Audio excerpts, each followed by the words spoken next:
My first guest is the one and only Christine Belay. Hey you guys, I'm Sara B and I'm here with Christine Belay. Hi, thanks for coming. So you came all the way from Pittsfield? All the way from Pittsfield, Massachusetts. How far brought you to music? Was guitar something you gravitated to, singing, songwriting? I'm just curious, your origin story. What brought me to music? I mean, I remember there's a picture of me as a little girl, and I have a little microphone in my hand, and I'm pretty sure Michael Jackson is playing in the background. Awesome. Like on the TV. It's all full circle. It's so weird. But my dad is a world musician. Like he plays a lot of different instruments and things like that. And I just kind of watched him. And I also have an aunt as well who's a musician. Her name's Elise Sofa. She was big in Ghana. Ivory Coast too. So I no one said, hey, like, pick up the guitar or anything like that. It was lying around. And one day I was like, listen, I want to learn how to play. So I literally picked it up, Googled, how do we like write a song and basic chords. That's and awesome. That's how it started. So you're self-taught. I'm self-taught. My husband's self-taught. Okay, now. Self-taught musicians have a specially unique way of telling stories and feeling what they're playing, I feel like. Yeah. And when I watch your videos, I can just tell you are like locked in and you're focused. What inspires you when you write a song? Like how does the process work for you? I mean, for the most part, in the beginning, it was a lot like what's going on, like in the 3D, right? Like right around me, and whether it's relationship stuff or really if I'm feeling sad. But I really tried to write songs to empower myself, because I feel like, I'll be honest, I don't feel like I always got those messages as a kid, to like, you know, hey, you can do this, like you can get through this, stuff like that. So I wrote those songs for myself. And in the end, I feel like it also touches the people who listen to it, you know.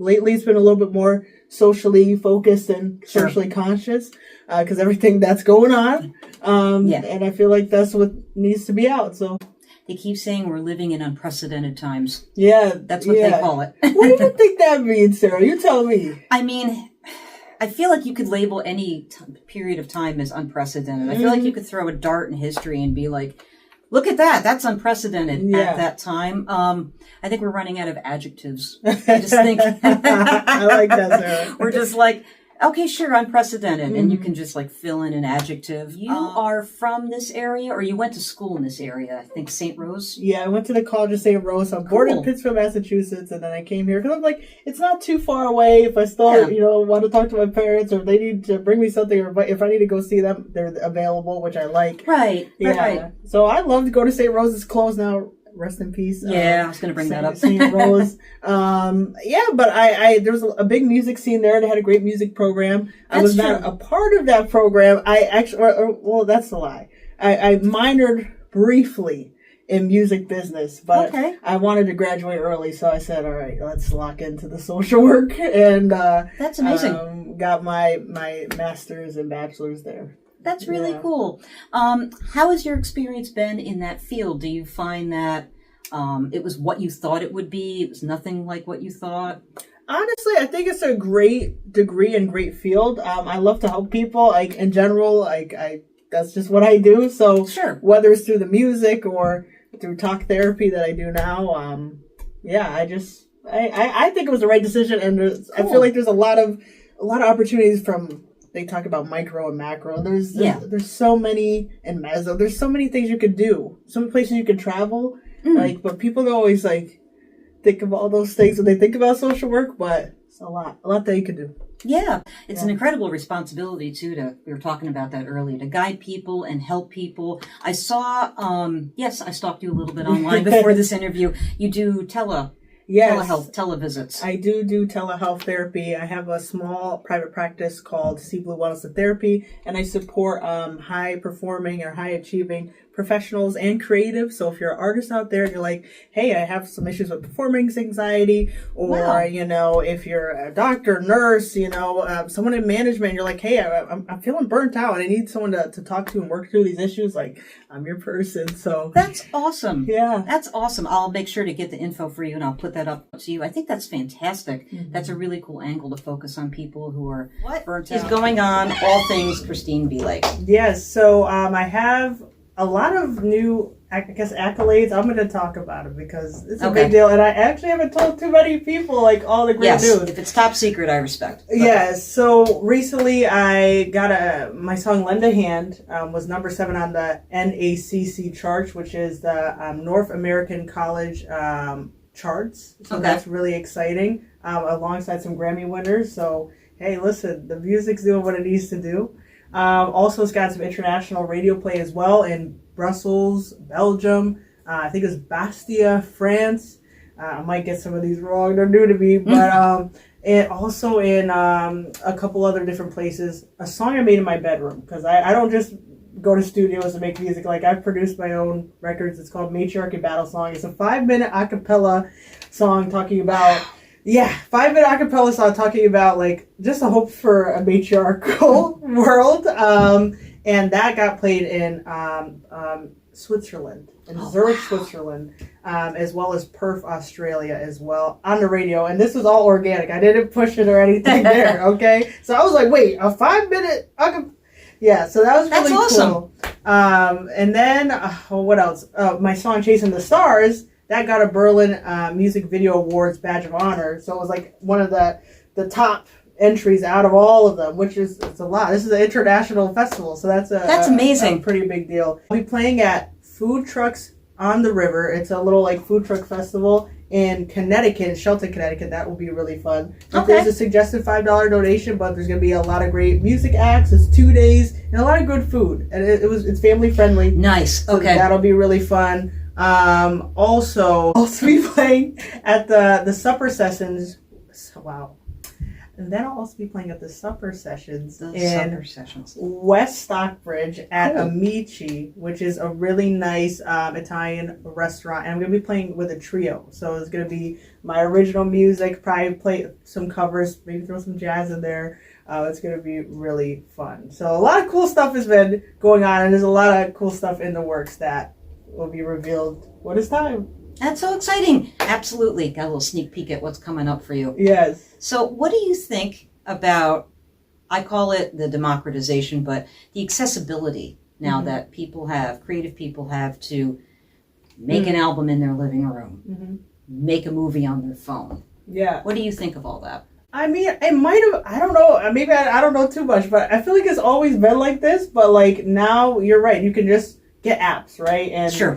I used GarageBand, I think, to make that song, Matriarchy Battle Song. Like, yeah, you could do this stuff at home, and I think, like, take advantage of it because you don't necessarily need a big studio to get your music out there. I mean, my music is over the seas from my room. So, I mean, I really encourage people, like, and I want to empower you to know that you can do it at home. It's okay. And YouTube is your best friend. If you want to learn the basics of mixing and mastering, or I support going to a local community college too, or hey, if you have a dream to go somewhere bigger, listen, go learn. Or even go to your local like venue and ask them, hey, how do you mix and master a full band? And I'm sure somebody will be willing to teach you. That's probably true. You find a good person. Yeah. Like I do to Rob. Someone's brain you can pick. And exactly. They're not gatekeeping information. They're happy to help. That's really cool. So I see you brought your guitar. I did bring my guitar. Just want to make sure we're in the right place. Okay. So this song is called X is for a Reason. We all have an X. That's an X for a reason. Sarah, am I right? I don't know what you're talking about. Oh, okay. I'm just kidding. Yes. Yes, we've all got one. Maybe two. Maybe two. Right? Here we go. All right.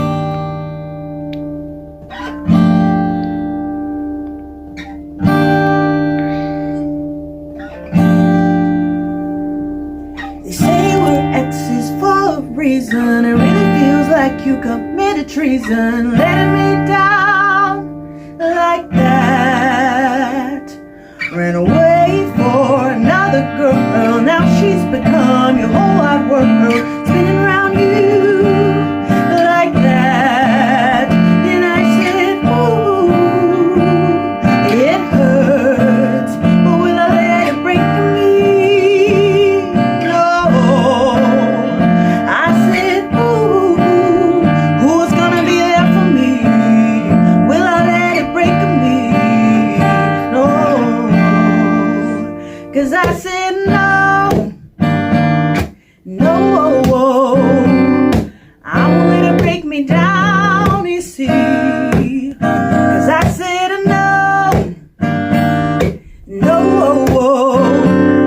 It's a blessing in disguise.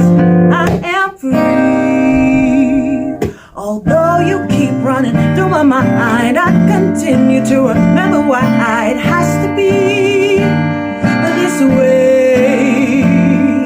You always told me so many lies. I could see it in your eyes, and it always led to me in dismay. And I said, ooh, it hurts, but will I let it break me? No. I said, ooh, who's gonna be there for me? Will I let it break me? No. 'Cause I said no. No, I won't let it break me down, you see. 'Cause I said no, no, it's a blessing in disguise. I am free. Ooh, I am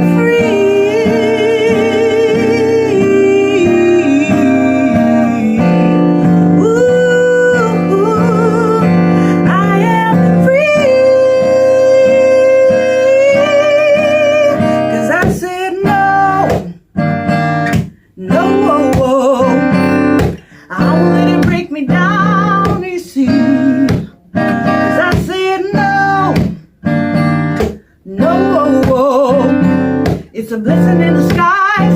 I am free. 'Cause I said no, no, I won't let it break me down, you see. 'Cause I said no, no, it's a blessing in disguise. I am free.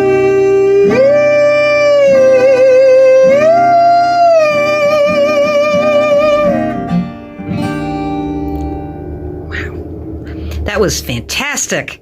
Thank you. If you got that ex, leave him alone. That's right, what she said. Well, I can't thank you enough. You are fabulous. You have a beautiful voice. You have a beautiful soul, incredible presence around you. I'm going to make it to one of your shows. Thank you. I will pick one from your website. I'm grateful. Thank you, Sarah, for having me. Thank you to Radio X for having shows like Sarah's. Thank you for Rob as well, the top dog. Great guy. Art, everybody here at Radio X. I am so grateful for your support. I have a new EP that's going to be coming out a little bit later this year. It's called Happiness Lives Here. Lend a Hand is on that, and I also recently put out a single called Soldier of Love featuring the legendary Gina Coleman from the band Misty Blues. So you should go check that out and keep an eye out for Happiness Lives Here. Absolutely. Thanks for being a friend of Radio X. We love having you. Bye. And now let's take a tour of Something Secret Boutique. Hi, you guys. Hi. Welcome to Something Secret. Come in and see what's new. Something Secret Boutique is your go-to for effortless outfits. This trendy, women-owned clothing storefront and online retail shop specializes in affordable, trendy, everyday fashion, accessories, and gifts for women of all shapes and sizes. If you're in Half Moon, you have to visit this place. Let's chat with owners Gina and Fran Margiotta now. My name is Fran Margiotta, and we opened the store in November. My daughter and I, this is my daughter Gina Margiotta. She runs the business. We offer a curated selection of boutique clothing for women of all shapes and sizes.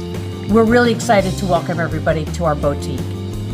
Gina and I used to shop at a store in Lake Luzerne, very small, and we always talked about loving the concept of the business.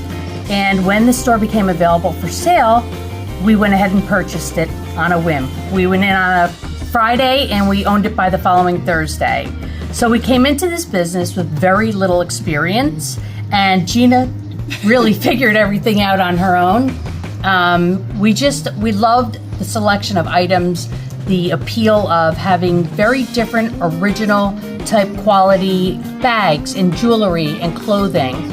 And when we started to really investigate and learn about the business, we just found different vendors that we loved, and we're very happy with what we have now, and we continue to grow, and we just love the customers that come in. We're getting to see them, weekly at this point, and it's been a wonderful year. So I heard somebody told me that you do the decorations here. I do. So my favorite thing to do is decorate the store and dress the mannequins. It's kind of like a job. You're tackling them on the floor, trying to get the clothes on them. But I love putting together outfits and giving people an idea of what would work. A lot of people come in and they say, I don't know what would fit my body. Okay. And we have tried on. Gina's much tinier than me. And I try on things as well to see how they'll fit both of us. Okay. And then when a customer comes in, we have a great idea of what will fit their body type. Nice. So we help them pick out selections that will work best for their body. And a lot of times they're shocked that they can fit into something so trendy and it looks fantastic on them. So you're a designer too. I think I am a creative person. Yeah, I can tell. I do enjoy art and creativity and do a ton of projects with my grandchildren. And, I started with decorating my own home and getting a feel for stuff that looked good together. And I have always loved clothes. I have 3 closets full at home to prove it. And I do love quality, and I love boutique quality items because not everyone is wearing the same piece. We only buy 6 of each item. When those sell out, we typically do not repurchase that item. We have done it once since being here, and it was a pair of jeans that just looked good. They look great on everyone. So we did repurchase those jeans that look great on everyone. They had a lot of stretch, and they were fantastic. But typically, you're not buying something that everyone else is going to have on. We only have 6 pieces, and there's a lot of people. So very rarely are you going to run into somebody that has the same piece on that you have. I like that. See, a little more individuality. Yes. There we go. Tell me a little bit about the perfume bar. I see you have a perfume bar back there. So the perfume bar is a project that I love perfume, and I love floral scents, and I have worn perfume my whole life. It started with my trip with my husband to the Virgin Islands, and I just love scents. And I also think people like to create their own. And I saw the bar, and I figured I'd work with Gina on how to pick out pieces of items that we could use for the perfume bar. And I just love it because everyone can make their own perfume. But Sure. we also have, different recipes that you can use for people that aren't feeling creative and they just want a certain scent. Right. So we make it easy for you, and it's just nice to have an individual scent. We also have a scent for men too, which is almost like a designer cologne for men that's Chanel Blue. So it's our version of the Chanel Blue. We are behind Avexia Cannabis. The shopping strip is right along Guideboard Road. You'll see Avexia Cannabis, who is also a great partner and another woman-owned business. Yes. And we are directly down the little path on the side. So we are kind of a secret boutique because we are on the side of the building. Yes. Right, but you definitely have some signage out there. Yes, so we do. So people know, absolutely. what's that? Absolutely. Family owned, unique styles, effortless chic.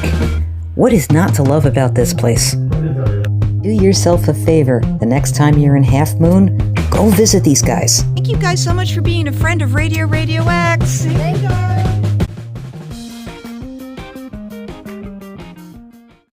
Guys, let's have a chat with Kevin Wayne from the Retrobillies. Hey, you guys. This is Sara B, and I'm here with Kevin Wayne. How are you doing, Kevin? Hey, Sarah. How are you? I'm wonderful. Yourself? Great. Kevin is very, very kind. We had a technical difficulty with his interview, and he graciously agreed to come back. So I decided let's do audio and visual. Yes, I hope we didn't break the mic last time. No, you are fine. If anybody's going to break any of the equipment, it's going to be me. So don't worry. I've had plenty of mishaps like that in the past. I understand. Technical difficulties, Right. we call them, and that's Right. nice and broad and vague. It covers Right. all bases. So, you are the frontman for the Retrobillies. Tell everybody who has been living in a cave in the 518 who the Retrobillies are. Oh boy, we're a rockabilly and classic country band, and we also do original songs, which Radio X so graciously plays. All the songs have mid-century themes and Americana themes, so I probably started in 2012, but in all different forms over the years. Start off as a duo and trios and duos. Then now we got a full band version. Cool. So we kind of do everything. Yeah. Excellent. Now, what are some of your I know it sounds a little corny, but what are your influences? Because you have a very distinct sound. Oh boy. And it channels a certain theme to it, and I'm really intrigued by it. I don't know. I don't know if I'm trying to sound like anybody, but I like all the rockabilly basically. So so it's all roots music. I probably like just the classics like Johnny Cash and Elvis. Sure. Those are the main ones. But also Carl Smith. People like that. There's just so many of them. I like Lyle Lovett, believe it or not. I'm a big fan of Lyle Lovett. Cool. Okay. Yeah. So wonderful. Now, tell me a little bit about the band. I happen to know you're a drummer and you're bassist. Oh yeah. Well, let's see. The whole band is we have Tony King on lead guitar. Yes. Tony used to play with Merle Haggard back in the day. Okay. Yeah, and he does a lot of the singing too. We all of us sing, but he does a lot of songs. He's got a really great voice, and he's a fantastic guitar player. And so he decided to come along. He liked some of the original songs I did. So we've probably been playing together 2.5 years now. And wonderful. And then Joanne has been playing with us from the Voodoos. She's been playing. Hi, Joe. She's been playing with over 3.5 years now with me. Wow. Yeah, probably. Yeah. That's cool. Yeah. She years ago I used to run a program called Local Legends at Eden Cafe back in the day, and I used to book all the acts for that, and I used to be like the warm up back before with various pickup bands that I had. We had the Vava Voodoos as a local legend, so that's how I got to know Joanne. And one time I was doing at a small coffee house. I was doing a kind of a small gig, and she said she was going to come. I said, you want to sit on bass? And so that's how that started. That's awesome. And of course, the one and only Brian Goodman. Oh yeah, Brian. Yeah, Brian. We live down the street from each other, actually. Really? Yeah, we live probably a few hundred yards away from each other. Oh my goodness. Couple hundred yards, not even. Yeah, something like that. 100 yards. That's serendipitous. And so, did you guys just bump into each other and go? Hey? No, actually, he knows my wife pretty good through community events. This was years and years ago, and they met through doing community events together, and then he heard I was playing and stuff like that, and I always thought he was too busy to play drums, of course, because he was working a lot, and then one day my wife goes, well, call Brian up, I go, yeah, I'll do that. And and he was available. He's not working 2 jobs anymore. So he's rocking it all the time. Absolutely. So you've got a killer lineup. That's fantastic. Yeah. Now, how long have you been playing guitar, singing? Oh, geez. I started late. I started when I was like 36. I didn't pick up a guitar until I was 36. Really? Yeah. I was injured. I was out of work and for a month or so, and I was always good at making things rhyme and I didn't have anything to do. So I got a guitar out of the attic. I tried once playing it in my 20s, didn't work, and so I started picking around on it. I just wanted to write songs, Yeah. And I was good at making things rhyme, and then I would try to bring him places, and that was back in the days of cassettes. Nobody really wanted to listen to it, So I says, well, I got to start playing it myself, and so I just started over the years doing that, taking some various lessons and things. But cool. I just kind of a rhythm guitarist, but play piano too a little bit and stuff. Really? Yeah. Do you play piano on any of the tracks? No. I'm definitely not at that level. I do it when I'm writing songs, so the breakdown songs. Interesting. Yeah. When I'm doing covers, I'll play it on the piano first. Yeah. I just get the time kind of good. Get to hear some of the creative process. Yeah. I like that. Yeah. Have you played in any other bands, or this is your main? Nah, pretty much. Your baby? Yeah. Well, it's not really my baby. It's just kind of the way it went. You know, I originally started doing comedy songs. I used to call myself acoustic comedy when I first started, because I couldn't really play fast enough for rockabilly, you know. It was like really like cowboy chords and really slow. And so I wrote like funny songs, and there was a guy named Drew Jacobs that was around the area, and he kind of mentored me, and we both belong, believe it or not, to the Northeast Country Music Association. Okay. And very cool. And there's a songwriters group, and I was in that. Then people left that were running it, so I ended up running it for like a year or two. So that's how I got my start. It was just kind of just like writing songs, and then eventually I started to want to do covers, you know. So nice. So. What inspires you when you write a song? I'm very nosy. I mean, curious. I'm very curious. Not that inspirational, really, to be honest with you. It's like if I need a type of song, it's by categories. Okay. And I'm just really scientific about it. You know, I just kind of... Scientific? Yeah, that's I just cool. say, oh, yeah, well, all right. I don't have a diner song. I don't have anything with Americana. I don't have a roller derby song. So I start... If I know about it already, I'm all right. But if I don't, I just kind of look up on the internet, you know, phrases and things like that. Sure. And I go from there. My main idea is to make the song with the least amount of words as possible, okay. and for it to have a hook, sure. Something that catches the ear. So that's usually your goal with songwriting. And then you storyboard. That's another reason too, because most of my songs kind of tell a story, anyways. You know, right? So it has to have a beginning, middle, and end, and you want to make and you want to do that, and you end up writing lyrics, and there's long things. There's some things you want in there, it's not going to fit, so you end up just cutting. The more you get cut, the better the song. The process involves a lot of editing, right? Much like an interview. Right. You go in and you get everything. Yeah, well, you straight. know that more. I'm learning a lot about that. I'm sure you do. You do great. Yeah. We're very sciencey, everyone. Very sciencey people. Yeah. So what is going on in the world of the Retrobilly? July 4th, we're at Home Range Winery, which is in Canaan, New York. So, we're on the road a little bit. That's not too bad, though. It's maybe an hour from here. It's near the Massachusetts border. Right. So yeah, that's a nice one. We're playing there 4th of July, 4 to 7, I believe. Yeah. That sounds like fun. Yeah.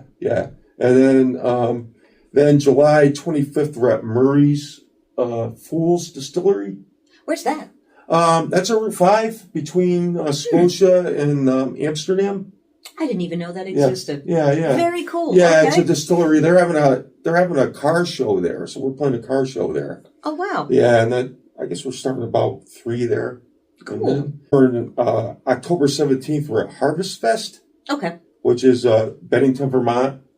Oh, that's nice. Yeah, we played there last year. It was really fun. This year they got us like we're 10 in the morning there, which is brunch date. Yeah, another one. Oh my God, yeah, not even brunch. It's like coffee and cigarette time, man. Wake up with the retro. Yeah, that's right. Make it a theme. Yeah, right. Yeah. After Thanksgiving, on November 27th, we're at Indian Ladder.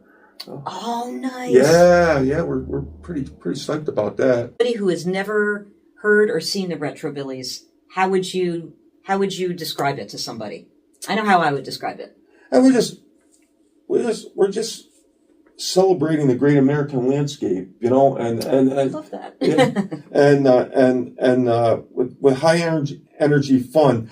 Music to me is to forget about your problems, not to bring them up in a song. I love it. Yeah, I love it. So it's all escapism. That's what it is. Escapism. And you mentioned social media. Do you find that helpful for getting the word out? Do you feel like it's increased any sort of traffic? Yes. I mean, you could definitely get your material out to get a gig way easier than before all that existed. I mean, you were kind of stuck driving around like begging for gigs, Right. Pretty much. But now you could send the material, and at least that's the stuff where a lot of places you still have to go to though, Yeah. But definitely, the negative part of it is that people are on the social media and they don't go see the band, Oh, yeah. Yeah, you see people that like follow you. Yeah. Oh, that's great. They'll put something like a thumbs up next to a song, but they don't even, they don't write a comment. It can be frustrating. Yeah, but it's go see the right. band. What? Go see the band. Yeah. I think it's cool that but everybody's busy, and I don't know. I'm just happy with any kind of anybody who appreciates anything we're doing. I guess is good. Well, we definitely appreciate you. You're a good friend of Radio X, and we appreciate it. Oh, I love this venue. Over the years, I was probably excommunicated from a couple of radio stations. Oh my God! So this is wonderful that you have decided to accept me. Of course, I do have to ask though. How do you get excommunicated, or do I not want to know? Kind of just speaking your mind, which is kind of the truth. And back in the day, I didn't have the filter back then when I was younger. Now I kind of regret it. I probably should have been a little more conscientious. Well, we encourage you to speak your mind and be honest. We do. All of us do. Well, thank you so much for interview part 2. Was there anything else you wanted to share? New releases? Oh yeah, sure. Okay. Check out our new songs, Vampire Vixens, and WWF Rocks. We recorded those last fall. I know Radio X has them. I think it's our best work to date. As of the current lineup, too. Okay. All the other songs that are being played are with different variations, with some of the same lineup. But those 2 songs are with the full band now. So cool. And where can somebody find your music? Oh God, just going on Retrobilly 1 on YouTube. Okay. And I will share the link here. Yeah. Oh, here. And I love physical I'll give you media. this one. That's only did a couple of years ago. I love it. Yeah. Oh, you guys are stuck in the sand. I love the cover. Thank you so much for being on. Go check out the Retrobillies are on Facebook. Yes. You are on Facebook. You are on Instagram. Right. I'll make sure. Ken Wayne songwriter on there, right? We'll make sure to share those. Yeah. You are the best. Thank you so much. Go check these guys out. Thank you. The Moonbloom Festival is in its 2nd year at Queens Hollow, New York, and I had the pleasure of sitting down with Kate Moranville-Heiser. I had to ask her about this photo. Now, was that you I saw in the bulldozer or the caterpillar? Yes. That is awesome. I'm like, if that's her, I gotta ask her, have you ever driven one of those before? You look like a boss. No, it wasn't even on. Well, you looked like you owned it. You were like... They used to change modified race car tires, though. I was Miss Lebanon Valley Speedway, and I was on a pit crew. Mom, you are an event coordinator. You drive Caterpillars. Is there anything else you like? Do you plan a lot of festivals? Is that like something you like to do? Or I do like to. I plan retreats. I host retreats both locally and internationally. Okay. And then I also host retreats for companies, so they can have their crew and a wellness experience, bonding, all community. At that point, I had been hosting retreats for a couple of years, and somebody invited me to use their property to create something bigger. Coming from a festival background where I traveled around and went to many festivals, I saw a need for there to be more wellness woven into these spaces and making them more kid-friendly, education-wise, like harm reduction, and that's how Moonbloom was born. Generally, enthusiastic of wanting to help people Yeah. create events like this. Absolutely. Now, is it a big team you work with? I feel like you're obviously the nucleus of this, but like, do you find you're just doing a lot of stuff on your own? Do you find like people want to jump in and help? I wear many hats. The first year, it was me most of the way until we got closer, and then a team started to form around it and help out with different things. But it's been a learning experience for sure. I can't imagine. Yeah. Now it's myself and Tori Cummings. She lives in Massachusetts, but she also hosts retreats and is in that wellness arena. Okay. So she shares the vision with me, and she jumped on this year to help co-create it. So we're both wearing many, many hats, and we have a team that's formed, and we're having meetings bi-weekly on Thursdays. We have the site ops manager, the parking coordinator, the person that's doing front to gate, volunteer coordinator, and sound engineer. So the space in Clemens Hollow, how did you come to use that space?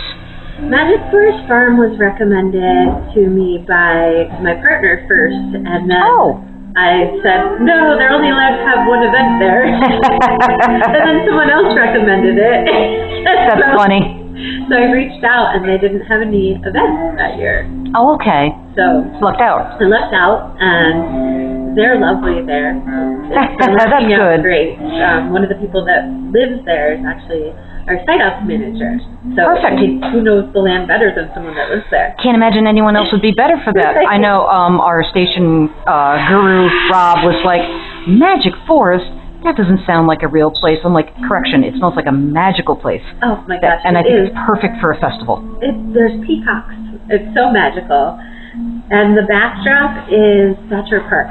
When you look at the main stage behind you see the mountains behind the stage. You sat down and you first thought of this. Did you think it was going to be what it's become? Or has it become much more? It's become what I've wanted it to be. That's perfect. Yes. Oh, wonderful. At first, it was kind of chaotic to hold on my own. I'm sure it was. So I wanted it to be a vision that people share with me and a movement of sorts. And it's become that. Wow. And we're only in the second one, right? Yes. That's so great. Do you see other things coming down the trough with the festival? Like, do you have a vision for what you'd like to add, subtract? I think as we grow, we don't want it to be too large because we really are honing in on that community vibe. Okay. So sure. At some point, we'll cap the capacity. Okay. And maybe we make something similar that can hold more people or more events like this so more people have accessibility. Okay. But Moon Bloom is also intended to hold other dreams. So 100% of profits are donated. Wow.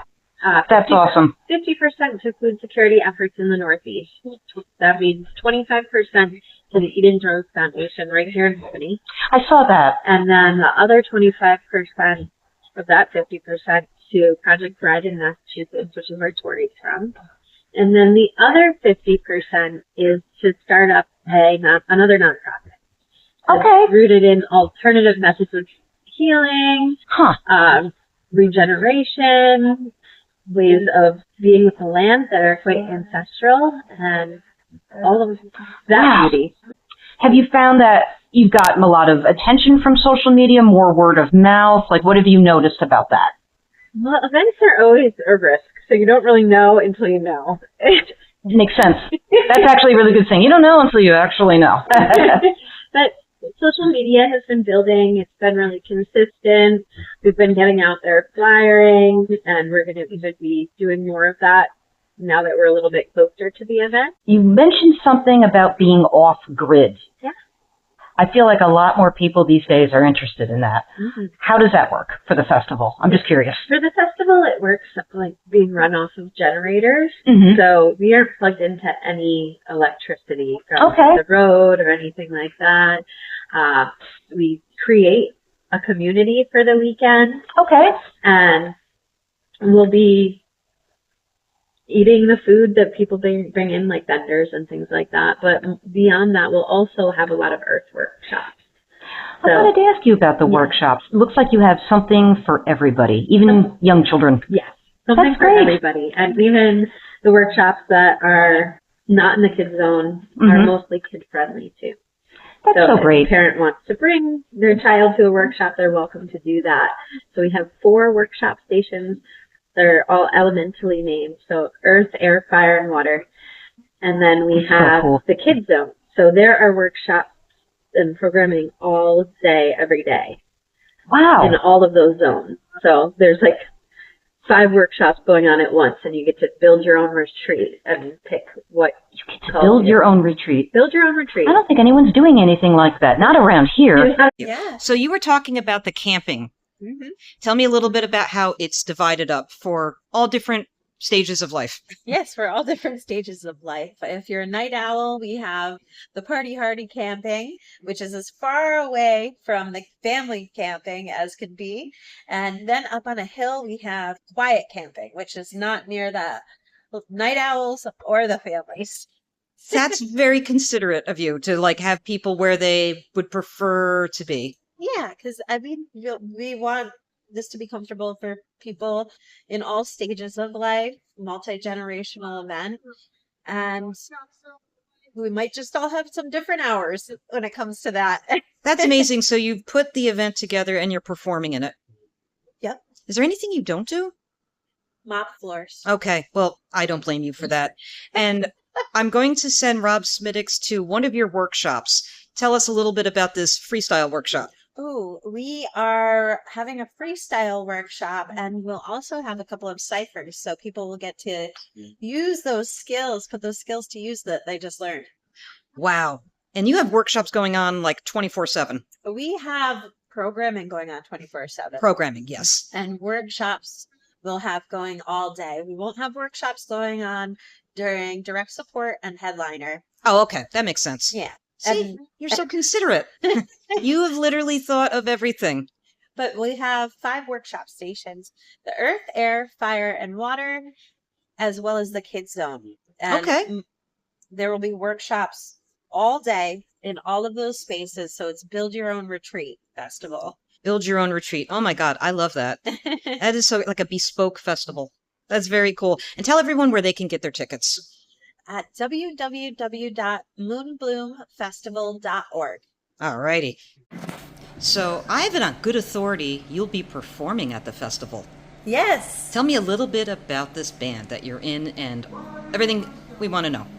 Celestial Evolution is a world folk band. There's 5 of us.